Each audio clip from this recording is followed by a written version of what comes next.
बघा तुमच्यासाठी मी आज फळा भरून एवढं मोठं कोडं आणलेलं आहे। या कोड्यामध्ये 2 शब्द लपलेले आहेत। हा, दोन्ही शब्द 4 अक्षरी आहेत। बघा कुणाला काही शोधता येते का? दोन्ही शब्द 4 अक्षरी आहेत। सांग। संशोधक।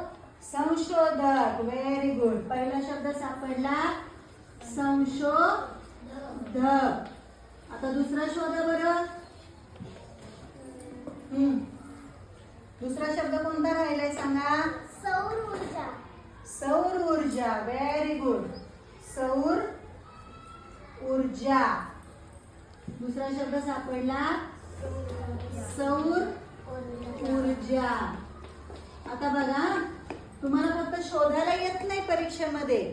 तुम्हाला प्रश्न असा विचारला जातो प्रज्ञाशोध स्कॉलरशिप मध्ये, यामध्ये दडलेला शब्द शोधा किंवा एखादा क्लू दिला जातो, शोध लावणारा याच्यासाठी येणारा शब्द, त्याचा योग्य अंकांचा पर्याय ओळखा।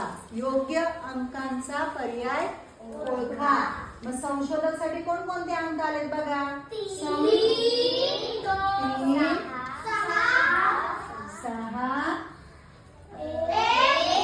1, 8। Very good. हे झालं याचं उत्तर।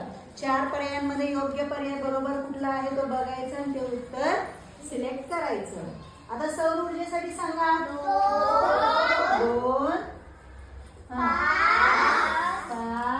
6, 4।